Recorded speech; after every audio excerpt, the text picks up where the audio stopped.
14, it says, he brought them out of darkness and the shadow of death and break their bands asunder.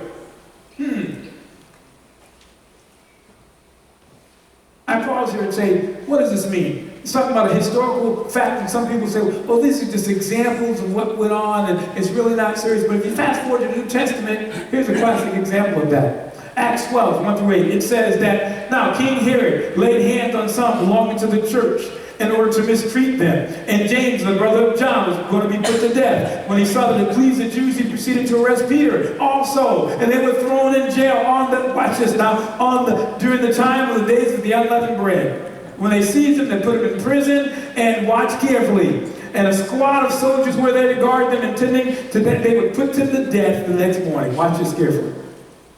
So Peter was kept in prison, but prayer for him was being made fervently by the church of God. And on the very night when Herod was about to bring forth Peter, he was sleeping between the two soldiers, bound in two chains, and the guards were in front of the door, were watching over the prison, and behold, an angel of the Lord suddenly appeared. And a light was shown in the cell. He struck Peter's side and woke him up and said, "Get up quickly." And his chains fell off his hands. And the angel said to him, "Gird yourself and put on these sandals." And he did so. And he said to him, "Wrap your cloak." And he followed him. Paul and Silas were in prison. And the crowd rose up against them the same way. And they were in jail, watch this carefully. And the Lord sent an earthquake. And the earth began to quake, and the foundations of the prison of the house were shaken, and immediately the doors were opened. And when the jailer in the prison saw that the chains were broken, he thought they had escaped. But Peter cried out with a loud voice, saying, "Don't harm yourself, we're still here." And here's the power of that passage. After he called for the lights, he rushed in, and they trembled and fell down, and Paul and Silas, these were the security guards. And after he brought them out, he said, "Sirs, what must I do to be saved?" God sometimes will allow us to have our prison experience to free us, to make an example of how he can set us free so that others may see and call on the name of the Lord. Illustration number 3, let me hurry up. Sick people, verse 20, it says he sent his word and healed them and delivered them from their destructions. We have countless examples of New Testament. You can look at Luke 6, talk about the centurion being healed. We know what happened there. We know that God, listen, we know when the centurion got into the position where he summoned for Christ, and Christ said, "I'm going to go to your house." He says, "No, there's no need to come to my house. My servant is sick, but I know if you simply say the word, my servant will be healed." People on a stormy sea. Verse 29. We have several accounts. It says he makes the storm calm, so the waves thereof are still. Luke 5, Mark 4:35, and Mark 4:45. I'll talk about situations where the disciples were on the sea. They were rearing to and fro. See, one, they had just finished feeding the 5,000. They get out, they get on the storm, and all of a sudden, they're straining at the oars, going back and forth. They didn't know what to do. And Jesus walks in front of them. They become afraid, and all of a sudden, Jesus calms the waters. Jesus stills the sea in the second episode. In the other episode, he's down on the water. He's in the bottom of the ship. He's sleeping. And the disciples are frantic because the waves are blowing so hard because of the wind. And they get so excited and so afraid. And they wake Jesus up and say, "Jesus, don't you care about us?" And Jesus gets up. And he tells the wind to stop. He tells the winds, he says, "Peace to the waters." What storms are you going through? God simply can say the word. Peace, be still. Storms metaphorically, are not storms. Physically, they're a sign of trouble. As we go through trouble, sometimes it seems like the winds are blowing. The rain seems to come down on us. We can't find any sunshine. It seems like we're going to drown. You ever been there before? We feel like the water is so close to drowning us, and if God does not act, we're in big trouble. Have you called on it? And what happens? There's an old saying we used to say in the south side of Chicago, he may not come when you want him, but he's always on time. Just on the right time. After God sends the party, he gets to the point, and all that was background.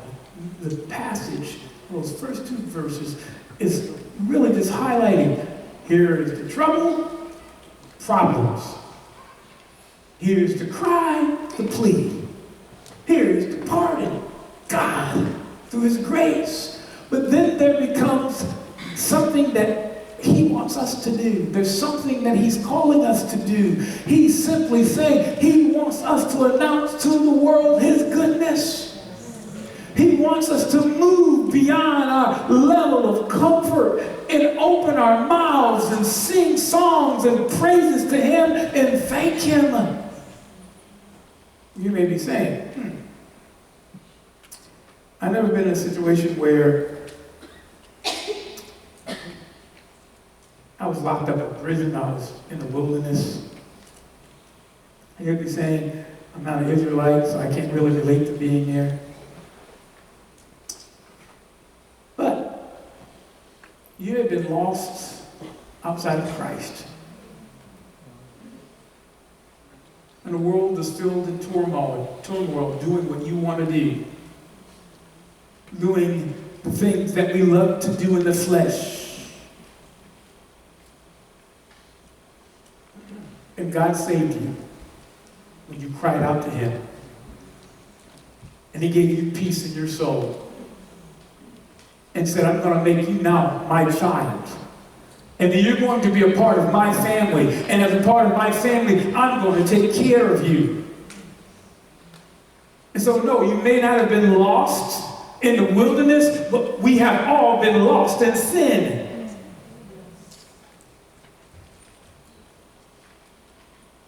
May have not been locked up in prison before. You may have been a prisoner of your own habits. Prisoner to drugs. Prisoner to alcohol. Prisoner to selfishness. Prisoner to creature comforts, materialism. And God steps in and says, here, I don't want you worshiping these idols.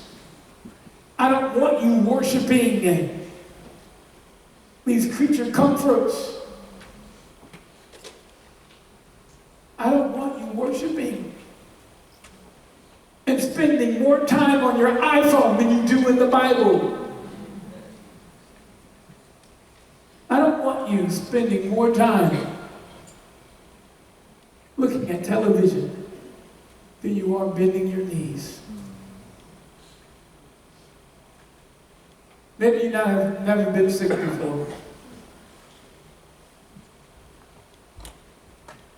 But your soul was once sick. Sick and tired of doing those things that seem like, as Paul put it, the things that we want to do, we don't do them. And the things that we try to shun, they seem like they always come around us. And then he says, oh, evil man, who's going to deliver me? And only Christ. Only Christ has a delivering power to free us. And maybe you've never been in a position where you've been in a storm. Not on a seashore.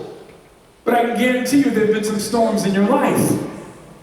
Storms in your families. Storms maybe on the job. Storms maybe in your own heart.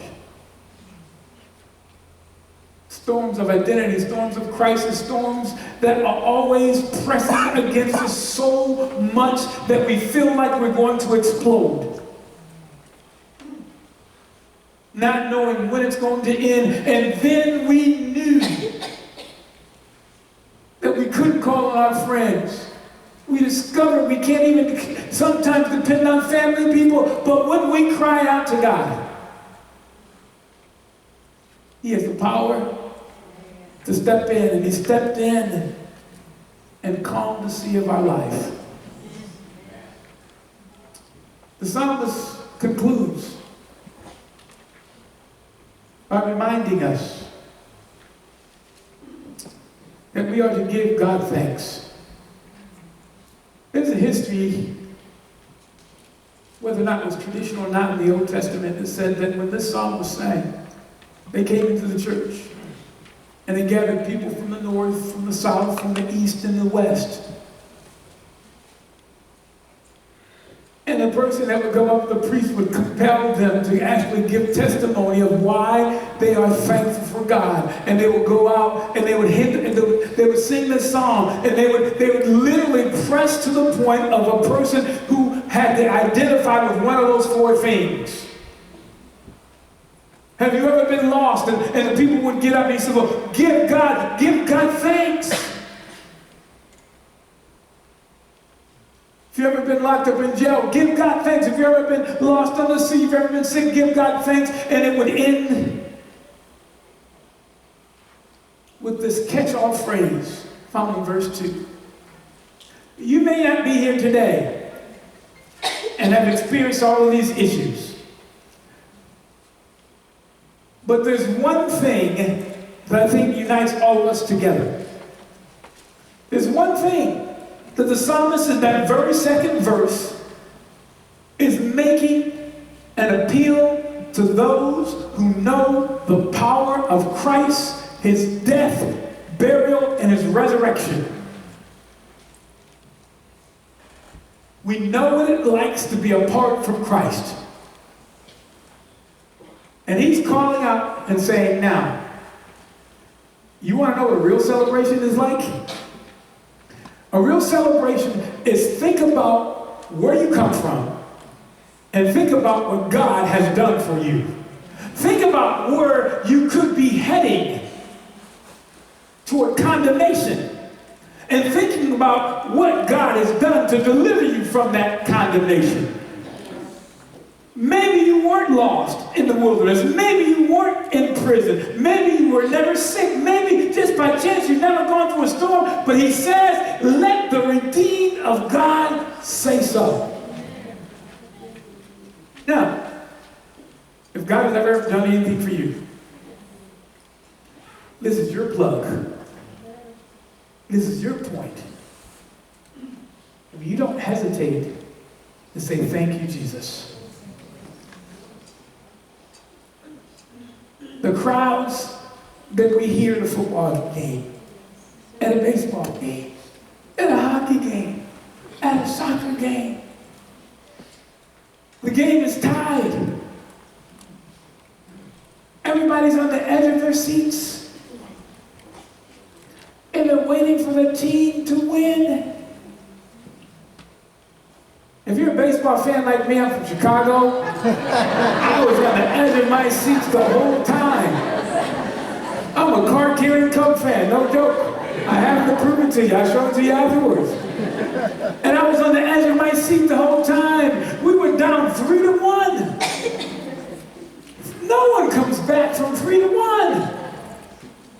And every game we got right to the edge, and you hear this huge applause.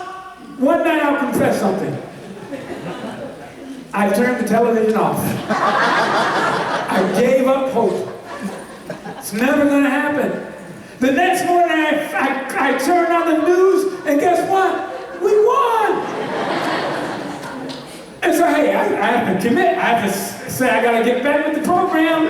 When I put that card back in my pocket now, I'll start wearing my hat. Game 7. Everything's on the line. Cubs were winning. Cubs get tied up. Everything's on edge. But when the Cubs rallied that 8th inning, you hear the crowds going bananas. Everybody's screaming. Everybody's shouting. And the Cubs win the game. Unbelievable. And then everybody starts singing the victory song. The Hey, Hey, Hey Chicago song. I will sing it to you, but I don't have time. And simply put, go Chicago, go.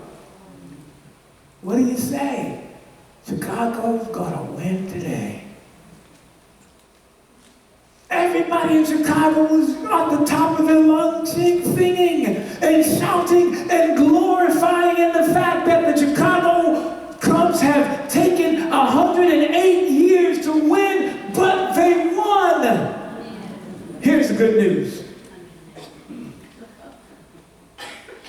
We don't have to be like the sports fans that sit as if there's no hope. Revelation tells us that while it seems rocky, we may be in the wilderness, we may be locked up in prison, we may be sick, we may be on a stormy sea, but in the end, we win. We shout victory in Christ. Hey, hey, hey.